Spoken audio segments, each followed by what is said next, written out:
Hello hello అన్న నమస్తే, good morning అన్న. గుడ్ మార్నింగ్ అన్న. నమస్తే అన్న, చెప్పండి అన్న. అన్న మాది కొడంగల్ అన్న. కొడంగల్ మండల్ అంగట్రేశ్వర్ అన్న. అన్న చెప్పండి అన్న. అదే రైతు రుణమాఫీ గురించి అన్న. ఓకే. ఇది ఏందన్న, ఇద్దరు భార్యాభర్తల మధ్యలో ఇద్దరికి పొలం ఉంటే 150 తీసుకుంటే కుటుంబ యూనిట్ గా తీసేసి అన్న 2 లక్షలు అని చెప్పి 2 లక్షల వరకు చేయలేదు. అవును. రేషన్ కార్డు లేని వాళ్ళకు భార్యాభర్తలకైనా కొడుకుంటే కొడుకు. ఇదేందన్న నాకు అర్థం కాదు. ఇది ఎట్లా, ఏ విధంగా తీసుకుంటాడు? ఇప్పుడు సేమ్ ఇప్పుడు మనకు కూడా 2 లక్షల పైన వాళ్ళకు కూడా చేస్తారు, కానీ ఎక్స్ట్రా అమౌంట్ కట్టాలి. వాళ్ళకు కూడా 2 లక్షల లోపు ఉంటేనే అయినాయి కుటుంబంలో. నా కుటుంబం లోపల ఇప్పుడు వేరే వాళ్ళవి, ఇప్పుడు మా దగ్గర కుటుంబ భార్యాభర్తలు ఉన్నారు, భార్యాభర్తలు ఇద్దరు ఉంటే ఇద్దరికైనా 150 ఏంది అది? అసలు నాకు అర్థం కాదు. అదే నేనేమో 150 ఎట్లయింది కాదు అది. అంటే రేషన్ కార్డు లేదు వాళ్ళకి, రేషన్ కార్డు లేకుండా చేసుకున్నాడు. వాళ్ళ ఇద్దరు వచ్చినాయి లిస్ట్ లో పేరు, పూర్తి లిస్ట్ లో పేరు వచ్చింది. పైసలు పడ్డాయటనా? పడ్డాయా? కనుక్కో కరెక్ట్గా. 2 lakhs అబోవ్ వాళ్ళకి పడలేదు. గ్రూపింగ్ చేసినా కూడా గ్రూపింగ్ అంటే వాళ్ళ లిస్ట్ లో పేరు వచ్చినాయి, 4th లిస్ట్ కాదు. నా దగ్గర పక్కా సమాచారం ఉంది, నువ్వు కూడా క్రాస్ చెక్ చేసుకో. 2 lakhs బిలో ఉండి ఒకవేళ భార్యకు 50, భర్తకు 60, కొడుకుకు ఒక 30 ఉందనుకో, ఇట్లా ముగ్గురికి కూడా అయిపోయినాయి. ఎందుకు? 2 lakhs బిలో ఉన్నారు కాబట్టి. లిస్ట్ లో అయితే అమౌంట్ వచ్చింది, మనం అమౌంట్ రాలేదు. పక్కాగా తెలుసుకో. 2 lakhs అబోవ్ ఉన్న వాళ్ళు చాలా మంది వెయిట్ చేస్తారు, ఎందుకంటే వాళ్ళకి రేషన్ కార్డ్ లేదని చెప్పి ఫ్యామిలీ గ్రూపింగ్ చేపించి వదిలేసారు. 2 lakhs అబోవ్ ఉన్నప్పుడు వాళ్ళతో పాటు వస్తాయి మీకు అని చెప్పారు. ఇది నా దగ్గర పక్కా సమాచారం ఉంది. ఇంకొకటి అన్న, ఎంప్లాయీస్ ఇప్పుడు ఎంప్లాయీస్ కి ఆల్రెడీ ఎంప్లాయీస్ కి వేసిండ్రు. రిటైర్డ్ అయిన వాళ్ళకి 20-30 వేలు పింఛన్ తీసుకున్న వాళ్ళకి అసలు ఇవ్వాలి. 1,30,000 ఉంటే వాళ్ళకి వేయలేదు. ముగ్గురికేమో అంటే 1 lakh పైన శాలరీ ఉన్న వాళ్ళకి అమౌంట్ క్రియేట్ చేసి అయినాయి. ఇగో నేను ఇంతకుముందు కూడా చూపించిన, ప్రూఫ్ కూడా చూపించిన. ఎవరైతే అంటే గవర్నమెంట్లో పనిచేస్తారో ఆల్రెడీ పనిచేస్తున్న వాళ్ళకు పడ్డాయి. గతంలో పనిచేయడం కాదు, ఇంకా ఇప్పుడు పాపం అంటే రిటైర్ అయ్యడం కాకుండా వాళ్ళ పిల్లలకు ఉద్యోగాలు ఉంటే రాలేవు కొంతమందికి. ఎవరైతే ఎంప్లాయీ ఉన్నాడో ఎంప్లాయీకి అయ్యింది, కానీ ఇప్పుడు ఆ ఎంప్లాయీ ఇంట్లో ఉన్నాడు అని చెప్పి ఒక ఆమె బిడ్డ ఉన్నారని, ఇంకా బిడ్డ పెళ్లి చేసి పంపించినాక కూడా ఆ బిడ్డ ఉద్యోగస్తురాలని నీకు మాఫీ రాలేదని చెప్పిరట. ఎంప్లాయీ ఉన్నాడు అన్న, రిటైర్డ్ అయ్యిండు, కాకపోతే ఆయనకు రాలేదు. సరే, ఇప్పుడు 2 lakhs పైన ఉన్న ఏందన్నా, ఇప్పుడు నాకు మా మిస్సెస్ కి ఇద్దరికి లోన్ ఉంది. 2 lakhs పైన అవుతుంది. మిగతా కట్టేసినామా? ఎంత కట్టిరన్నా? ఎంత అంటే 1 lakh కట్టేసిన అన్న. నేను 1,00,000 కట్టేసినామా? 150 ఉండే అన్న, 160 ఉండే. ఓకే. బట్ అదే వాళ్ళు షెడ్యూల్ ఇస్తామంటున్నారు. మనకు అతి త్వరలో రిలీజ్ అవుతుందని ఎక్స్పెక్టేషన్ ఉంది. మనం కూడా మంత్రులతో మాట్లాడే ప్రయత్నం చేస్తున్నాము. ఎట్టి పరిస్థితుల్లో షెడ్యూల్ తీసుకొచ్చేలాగా ఒత్తిడి తీసుకొస్తున్నాం. ఇస్తే కనుక మనకి కట్టిన వాళ్ళే ఫస్ట్ క్లియర్ చేయాలి ఎప్పుడైనా కూడా. ఇప్పుడు కట్టాలనుకుని కూడా చాలామంది వెయిట్ చేస్తారు. వాళ్ళు ఇస్తే షెడ్యూల్ కట్టేద్దామని వెయిట్ చేస్తారు. నేను కూడా చెప్తా అని చెప్పి అందుకే ఎదురు చూస్తారు. సో కట్టిన వాళ్ళకి ఫస్ట్ ప్రియారిటీ కింద క్లియర్ చేయాల్సి ఉండే. మనం అది కూడా ఒత్తిడి తెచ్చే ప్రయత్నం చేస్తున్నాం తప్పకుండా. ఓకేనా? ఓకే అన్న, థ్యాంక్ యూ. హలో అన్నా, నమస్కారం అన్న. నమస్తేనే, గుడ్ మార్నింగ్. ప్రభావం పడతాడు కానీ ఈ ప్రపంచాన్ని చేస్తావు నువ్వు ఉద్యోగం అన్నా. గంత మాట ఎందుకు గానీ, నాలిముండవాడు చేయడా వచ్చి నా భార్య మీద కమ్మలు పుస్తకాలు తీసుకుపోయి బ్యాంకులో పెట్టి 40,000 కట్టినా నరేష్ అన్న. చేయడా? ఇక బీజేపీ అట్టే ఉంది, కాంగ్రెస్ అట్టే ఉంది, టీడీపీ అన్నా నీతిగా పోతున్నాయి. అలా ఆల్మండ వాళ్ళకి ఎందుకు ఇచ్చారు ప్రభుత్వం? సీట్ ఎందుకు ఇచ్చారు? సీట్ దింపుతా అయిపోతుంది కదా నాన్న. అవును. నా భార్య బాగలేక నానా ఇసుల పడి నానా కష్టాలు పడుతున్నా నరేష్ అన్న. ఒక దేవుని భయ అన్నప్పుడైతే ప్రతి ఒక్కరిని సాయం చేద్దు నువ్వు. అరే అట్టెట్లాగానే నువ్వు చేయొచ్చు కదా నా లెక్క. అన్నా నరేష్ అన్న, నువ్వు చేయొచ్చు కదా నా లెక్క. అన్నా చేసి కష్టం చేసిందే. అదే కష్టం చేసినావు, కమ్యూనిటీలో వేసుకొచ్చి సాధిన. అది మోసం చేసుడు. బీజేపీకి 100 ఓట్లు సంపాదించుకునే సొంతం పార్టీ పెట్టి ఎందుకన్నా ఓట్లు వేయకుండా చేస్తాం మొత్తం దేశాన్ని. నరేష్ అన్న, నీకు దండం పెట్టనే. ఓకే. ఏ ఊరేనా ఇది? ఏ ఊరు? పేరేం పేరు చెప్పు మొదలు. ముద్దాపురమా? వెలిగొండ మండలం, భువనగిరి యాదారి, ముద్దాపురం. భువనగిరా? నరేష్ అన్న ఉందా సాగు చేసిన ఒక దేవుని వైపు పుట్ట అయిపోయినా మాకు. గంత పెద్ద మాట అవసరమే లేదు. నేను మీకు అన్న లెక్క, తమ్ముని లెక్క, మీ కొడుకు లెక్క అందరికి తోడుంటా. ఎల్లకాలం మీకు ఏ సమస్యలైనా నేను ప్రయత్నం చేస్తా మీకోసానికి. ఇలా ఈ భారతదేశం మన తెలంగాణ ఒక తల్లి తండ్రి వైపు పుట్టినవే నువ్వు. చాలా మంది ఉన్నారే నా లెక్క, నేను ఒక్కని ఎందుకున్నా, చాలా మంది ఉంటారు. ఇంకా కెబాజెట్ మాస్టర్ మాట్లాడేందుకు దమ్ము లేదు, ధైర్యం లేదు. కాకపోతే లేదు అన్నా, నేను ఏనా అని చెప్పు. తుమ్మల నాగేశ్వరరావు పెద్ద దొంగ, మత్తు పోరాడుతున్నవే, ఇంకెంతగాని పోరాడుతూ వద్దు నరేష్ అన్న, నువ్వు బదనం కాకు, ఇక మేము బదనం అయినా సరే ఈ ఎలక్షన్ లో చూసుకుంటాం అని తడాకేందో కాంగ్రెస్ నామినేషన్లో కూడా వద్దు నరేష్ అన్న. మీ అందరికి రుణమాఫీ అయ్యేదాకా నేను ప్రాణం పోయి నిడిచిపెట్టా, నేను అన్నా చెప్తున్నా కదా. ఇంతకంటే పెద్ద మాట ఉంటుందా? ప్రాణం పోయి నిడిచిపెట్టా అంటున్నా మీ అందరికి అయ్యేదాకా. దేవతలు ఆ ప్రజలు ముక్తురే, ఇంత దాకా తీసుకొచ్చినాము, మీ అందరికి అయ్యేదాకా నేను 80% నిలిచిపెట్టాను. 2 లక్షల పైన షెడ్యూల్ ఇవ్వకపోతే ఒక్కొక్కరిని బొండిగా విసుకుతాను నేను. అయితే లేకపోతే నాకు నేనైనా అంటే నేను అన్ని రకాలుగా సిద్ధమైన, అటు ఏదైనా చేయడానికి సిద్ధమైన. వాడు చెప్పి ఎట్లా తప్పుతాడో దాన్ని ఎట్లా కొట్లాడాలో నా దగ్గర అంతా ఉన్నది, ఎవరు నిలిచిపెట్టేది ఏం లేదు. నేను చేసేది మీకోసానికే, అందరు బాగుండాలని చేస్తున్నా.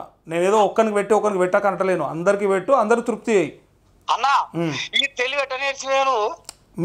అరే నేను మీ అటువంటి నేనే పుట్టినా, మీ లెక్కనే పని చేసినా, మీ లెక్కనే చదువుకున్నా, మీ లెక్కనే చెప్తున్నా అంతే. అందరం మనం అంతా ఒకటే. కొంతమంది చెప్పొస్తుంది, కొంతమంది చెప్పరాదు అంతే. అన్న దానికి ఇవాళ నువ్వు కారేసుకొని పల్లెలో తిరిగితే ఒక మల్లెమూలు చల్లుతారే నీ మీద. వాడు పర్వాలేదు నరేష్ అన్న, వాడు చచ్చిపోయిన అనుకున్నాం కానీ ఇవాళ నువ్వు బయటికి వెళ్తే తెలంగాణ జిల్లాలో పూలు చల్లుతారే నీ మీద. నువ్వు గిసోంటి చెప్తే ఇప్పుడు నా నెత్తి మీద తగులుతుంది ఆయనతో. మళ్ళీ మునగ చెట్టు ఎక్కిస్తే మీదకి కింద పడిపోతాను నేను ఆయనతో. పోదు అన్న ఒక్క పోరాడిన ఫోన్లే అన్న ఇది మనం ఒకనాడు మంచిగానే నా ఊరికి వస్తా దావత్ చేసుకొని ఆడ మాట్లాడుకుందాం. ఇప్పుడు సమస్యలు మాట్లాడుకుందాం. పాపం పబ్లిక్ అంతా అరే మా బాధలు మాయకుండా వీళ్ళేమో పొగుడుకుంటా ఇల్లు కూర్చున్నారు అనుకుంటారు అట్లా. అన్నా లేదే, నీకు ప్రజలకు అడ్లపడ్డావు. నరేష్ లేకపోతే రుణమాఫీ కాదు. అదే అయితే చేద్దామన్న, నేను ఏమంటున్నా అయ్యేదాకా చేద్దాము. మనం కలుసుకుందాం ఒకనాడు, ఎవరెవరికైతే మనం కలుసుకునే ఇష్టం ఉందో అందరం ఒకనాడు ఒక ప్రయత్నం చేద్దాం, ఒక జాల కూర్చుందాం, కలుసుకొని మంచిగా దావలు చేసుకుందాం అయినాక, రుణమాఫీ అయినాక. అన్న అనిల్ రెడ్డి ఏం చేసిండే అన్న, బీజేపీలో ఉన్నా మా కొడుకుని తీసుకుపోయి దొంగతనంగా మా కొడుకు డబ్బులు ఇచ్చి కూడా ఓట్లు వేయకుండా చేసాడు అనిల్ రెడ్డి.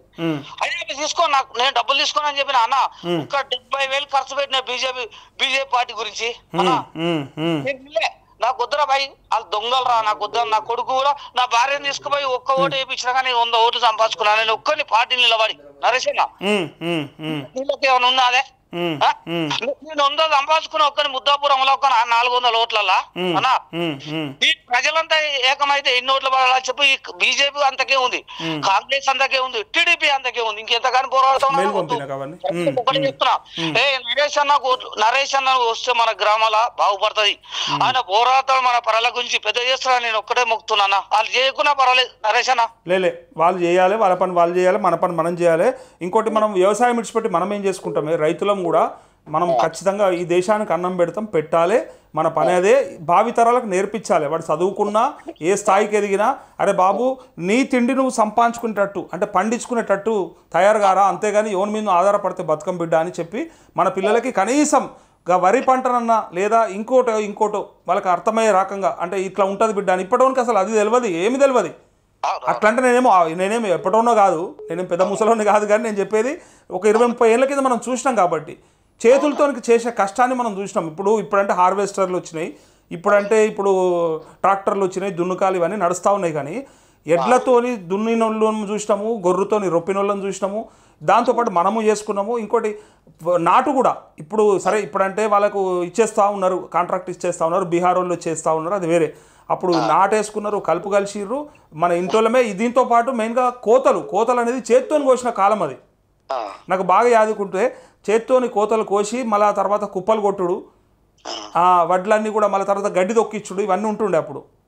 ఆ ఎడ్లతో గడ్డి దొక్కిచ్చుడు ఇదంతా. అంటే నేను అనేది గడ్డాం పెట్టుకున్నాడు. ఇప్పుడు అంటే అన్ని మిషన్లు వచ్చి లేకపోతే అన్ని ట్రాక్టర్లు వచ్చి వాటి వల్ల మనం చేసుకుంటారు, అల్కగా అవుతుంది. కానీ అప్పుడు కష్టం. 1 ఎకరం 2 ఎకరాలు పండిస్తే మహా గొప్ప.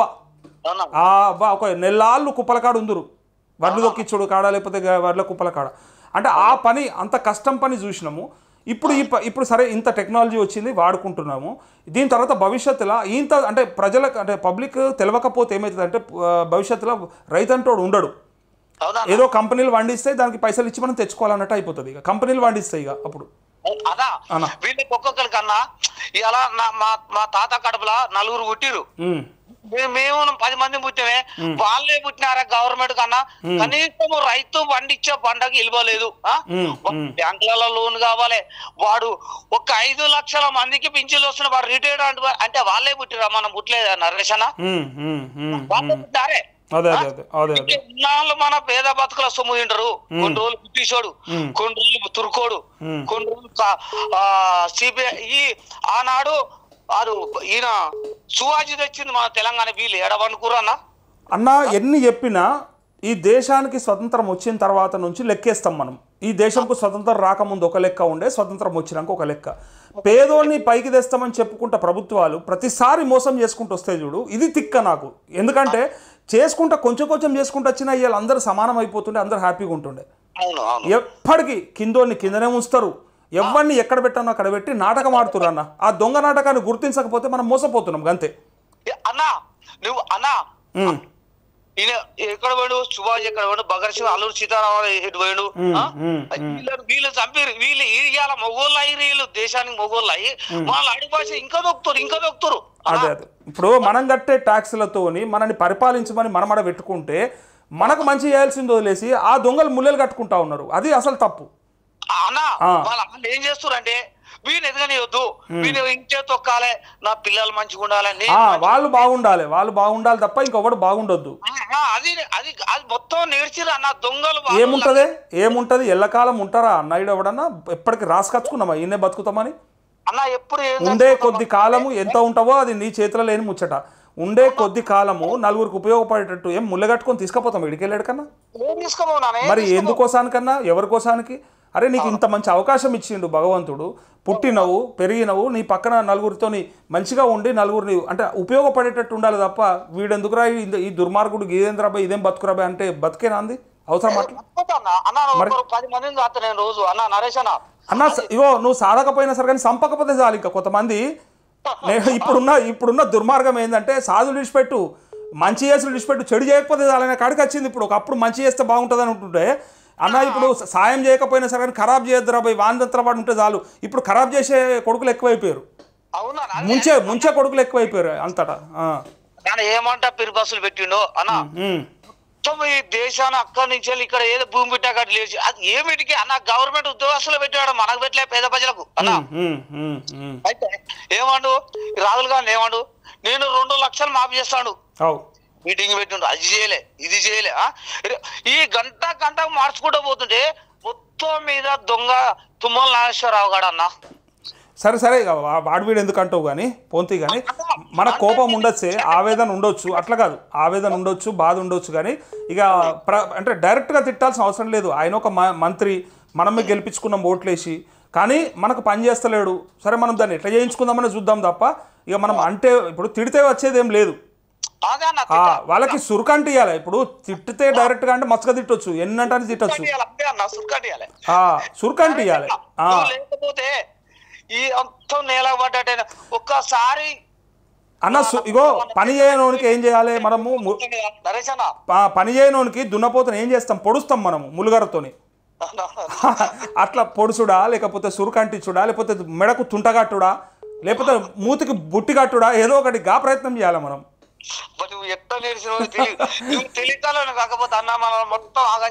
అట్లా కాదే, ఇవన్నీ వ్యవసాయంలో చేసినాము కాబట్టి గుర్తొస్తున్నాయి. అట్లా పెట్టి మనం ఎట్లయితే పని చేయించుకున్నామో పని చేయనంతో చేయించుకుందాం అంటున్నాను నేను. ఖరాబ్ చేసుకోవద్దు అట్లా, సరేనా? 12 సంవత్సరాల జీతం ఉన్నా, అక్క చెల్లి పెళ్లి చేసిన, నేను పెళ్లి చేసుకున్నా, పోయినా సంపాదించిన అన్న. కేసీఆర్ మాత్రం సాధిందే అన్న, చేయకుండా అన్న. అటు బీజేపీ సపోర్ట్ ఇచ్చినా, ఇటు టీఆర్ఎస్ సపోర్ట్ ఇచ్చినా, కాంగ్రెస్ ఒకటే అన్న. బీజేపీలు వస్తే జెండా లేపనీయలే. ఎవ్వలకు సపోర్ట్ చేయకుండా రైతులకు నేను ఏం చెప్తున్నా అంటే, మన కోసానికి ఆలోచించేటోడు ఎవడైనా సరే, వాడు ఇండిపెండెంట్ క్యాండిడేట్ అయినా సరే ఇప్పటి నుంచి ఏం చేస్తారంటే నిజంగా అంటే మనం బాగుండాలి కాబట్టి ఇప్పుడు మనకి ఇది తప్ప ఇంకోటి తెలియదు. అంటే వ్యవసాయం తప్ప కష్టం చేసుడు తప్ప ఇంకోటి తెలియదు మనకు. నేను రైతులకు చెప్తున్నా, మనకు కంప్యూటర్లు తెలియదు. నేనంటే చదువుకున్నా కాబట్టి నాకు ఐడియా ఉంది, అది వేరే విషయం. బట్ నేను చెప్తున్నా, మన రైతుల సంగతి చెప్తున్నా, మనకు మొద్దు కష్టం చేసుడు తప్ప ఇంకొక పని తెలియదు, ఇంకోని ముంచుడు తెలియదు. అది ఇంకొన్ని ముంచుడు తెలియదు, అట్లే ఇంకో పని ఎరకలేదు, మనకు కంప్యూటర్ తెలియదు లేదా డ్రైవింగ్ రాదు, ఇంకోటి మనకు ఒకటే తెలుసు. చాలామంది రైతులు సరే ఇప్పుడు ఈ జనరేషన్లో కొంతమంది నేర్చుకురేమో కానీ ఒక 20-30 ఏళ్ళ కిందోళ్ళు ఇప్పటికీ కష్టపడతా ఉంటారు రైతులు. వాళ్ళకి ఒకటే తెలుసు, పొద్దుగాలు లేస్తే సర్ది కట్టుకొని చక్కగా బాయికడుకోవాలి, ఏ పని ఉంటే ఆ పని మొద్దు కష్టం పొద్దున్నాక చేసుకోవాలి. ఇప్పటిదాకా ఫోన్ ఒత్తులు కూడా తెలియదు వాళ్ళకి, టచ్ స్మార్ట్ ఫోన్ కూడా తెలియదు చాలా మందికి. అన్న ఇప్పుడు నరేంద్ర మోడీకి తెలుగు రాదు, హిందీ రాదు, ఈ దొంగలు పోయి బూటా మాటలు చెప్పి లంగా మాటలు చెప్పి మనల్ని మోసం చేస్తున్నారు నరేష్ అన్న. అదే కానీ నేనేమంటున్నా, తెలియదు కాబట్టి రైతులు ఇంత ఇబ్బందులు ఉంటారు. ఖాళీ వాళ్ళకు తెలిసింది ఒకటి మొద్దు కష్టం చేసుడు కాబట్టి. అయితే నేను అనేది ఏంటంటే మన కష్టాన్ని గుర్తించుతాడు, ఇది తప్ప మనకు వేరే పని తెలియనప్పుడు మరి భవిష్యత్తులో ఇంకో పని తెలియదు కాబట్టి మనం ఇదే చేసుకోవాలి. కాబట్టి మనకి దీని మీదనే బతుకు తెరువు ఉన్నప్పుడు దీనికోసం కొట్లాడదాం అంటున్నాను నేను. అంటే ఇదే అనుకో, ఎవడైతే సపోర్ట్ చేస్తాడో మనకి ఇంకా 10 ఏళ్ళు అన్న, ఇంకా 10-20 ఏళ్ళు బతకాలి కదా. నేనేమంటా, ఇంకా 10-20 ఏళ్ళు కష్టపడి బతకాలి కాబట్టి మన పిల్లలకి తిండి పెట్టుకోవాలి కాబట్టి మనం ఎవడు సాధారణ ఇడ ఎవడు కూడా పక్క పొంటోడు సస్తుండంటే కూడా పట్టించుకొని సమాజం తయారైంది ఇప్పుడు. పక్క పొంటోడు సస్తుండు ఆకలితోనంటే కూడా సచ్చినాక వచ్చి నీతులు చెప్తురు, అయ్యో నన్ను 10,000 అడితే ఇవ్వకపోతుంటున్నా, అయ్యో 10,000 ఇవ్వకపోతుంటున్నా నేను, అయ్యో ఉరిపెట్టకుండా మందు దాగిండా, అయ్యో మేము సాయం చేయకపోతుంటే ఒక్కనికనే చెప్పకపోయా అంటారు. అరే లంగల్లారా, వాడు చెప్పి సచ్చిండ్రా, వాడి ముఖంలో తెలుస్తుంది, వాడి మాటలు తెలుస్తుంది, వాడి బిహేవియర్లు అర్థమవుతుంది, అది పట్టించుకుంటలేరు ఎవరు. రైతుల ఇప్పుడు ఇబ్బంది పడేటువంటి ముఖంలో అర్థమైపోతుంది వాని బాధ ఏదో ఉన్నదిరా అని. అది అప్పుడు సాయం చేయడు ఎవడు. అయిపోయినాక సాగుకాడికి పోయి అయ్యో నన్ను అడిగితే నేను 10,000 ఇవ్వకపోంటినా, ఏం కట్టకపోతామా అని గప్పుడు నీతులు చెప్తారు. అయితే నేనేమంటున్నా అంటే మన కోసానికి మనకి ఇదే పని తెలుసు కాబట్టి ఇదే పనికి ఎవడైతే సపోర్ట్ చేస్తాడో, అది పార్టీ కానీ నాయకుడు కానీ ఎవడన్నా కానీ, మన వ్యవసాయానికి సపోర్ట్ చేసినాడు ఎవడు ఉంటాడో, అరే అన్న మనకు తిండి పెడుతుంది అది, పైగా మన పిల్లల్ని చదువుకుంటున్నాం, మనం చదువు చెప్పించుకుంటున్నాం రైతులుగా. అంటే ఏంది, వ్యవసాయంతో బతికిడుస్తున్నటువంటి ఎవరైతే సామాన్యులు రైతులు ఉన్నారో వీళ్ళు మళ్ళీ దానికి సపోర్ట్ చేసే వాళ్ళకే ఓట్లు వేయాలి, వాళ్ళకి సపోర్ట్ చేసే వాళ్ళకే పెట్టుకోవాలి తప్ప ఈ దొంగలని నమ్మొద్దు అనేది నేను చెప్తున్నా. భవిష్యత్తులో ఎప్పుడైనా సరే అది అన్న, ముద్దాపురంలో ఒక చచ్చిపోయిన ఊళ్ళే, చచ్చిపోతే ఊళ్ళో మొత్తం టీఆర్ఎస్ మీటింగ్ పోయారు. అయితే నేను బీజేపీ ఒక్కనే ఉన్నా. అప్పుడు ఎమ్మడే ఫోన్ కొట్టినా, ఫోన్ కొట్టగానే ఈయన మన అర్బూరు సీఎం రెడ్డి అన్న అందరు టీడీపీ మీటింగ్ పోయారు అన్న, ఈ ఊళ్ళో చచ్చిపోయిండు ఈయనగా, ఫోన్ కొట్టగానే వచ్చిండు ఎమ్మడే, అమ్మ ఏందన్న అన్న అలా సరే ఆస్తూ ఉన్నాడు, 50 ఎకరాల భూమి ఉంది కానీ అన్న మనం చేసేది చేయాలి, చచ్చిపోయిండు ఆయన అతడు అన్న, నువ్వు ఏం చేస్తావు చేయి తమ్మి, నేను ఎమ్మడే 10,000 కొడతా అకౌంట్లో కొట్టిండు సీఎం రెడ్డి. వచ్చి దానం చేసిన దాకా నిలబడే సీఎం రెడ్డి అంటే మా పార్టీ తరఫున ఒకటి చేయాలి నరేష్ అన్న. ఏమను వీళ్ళు చచ్చిపోయినాక వస్తారే వాళ్ళెందుకే, ఎవరైనా ఇప్పుడు నిన్న ఒక రైతు ఆదిలాబాద్లో పురుగుల మందు తాగిండు, ఆయనకు బాధ ఉన్న సంగతి కుటుంబ సభ్యులకు తెలియదా, పక్క పంటలకు తెలియదా, చూస్తలేరా, ఎవరు గమనిస్తలేరా? అవును ఇప్పుడే చూసినా నరేష్ అన్న, మళ్ళీ నీకు ఫోన్ కొట్టినప్పుడే అదే అట్లా జరుగుతాయి అంటున్నా నేను. అనేది రైతు పడుతున్న బాధ ముఖంలో తెలిసిపోతుంది, దాన్ని గమనించవరన్నా అన్న ఏమైందే బాపు, ఏమైందే మన సమస్యనా చెప్పు అని ఇట్లా అడిగి చెబితే కనీసం ఓదార్పు వస్తుంది, ఆయనకి ధైర్యం ఉంటుంది బతకనికి. ఏ 2 లక్షలకైనా మనం చచ్చేది 4 లక్షలకైనా, ఇక అర్ధకరం అమ్ముకుందాం లేకపోతే అన్న ఆ ధైర్యం ఇవ్వాలి ఎవరన్నా. భయపడతారు. నేను అంటున్నా రైతుకి అంటే చిన్నదానికి భయపడతాడు, భయపడద్దు. నేను అనేది ఏమైతుంది మా అయితే ఇక ఎన్నో నష్టపోయినాం, విక్తది 1 ఎకరం బతికి సాధిద్దామని అంటున్నా. అట్లా అన్నా కోట్ల ముని ఖమ్మం జిల్లా బిల్డింగ్ పోయింది, ట్రాక్టర్ పోయింది, అంతా పోయింది. నా భార్య బతికింది ఇంతవరకు, నా భార్య 10 సంవత్సరాల నుంచి బాగలేక బయల సెక్రటరీ కాళ్ళ మీద కూడా పింఛన్ పెట్టలే అన్న. అనుకున్నా నరేష్ అన్న, నువ్వు దానపడితే నాకు వద్దు, ఆ పైసలు వద్దు, ఏదో నేను మంచిగా నరేష్ అన్న 10 మందిని చదువుకొని బతున్నా నరేష్. ఓకే అన్న, థ్యాంక్ యూ. చాలాసేపు మాట్లాడినవే, 16 నిమిషాలు అయింది. రైతులు వెయిట్ చేస్తున్నారు. ఓకేనా, థ్యాంక్ యూ అన్న, నమస్తే.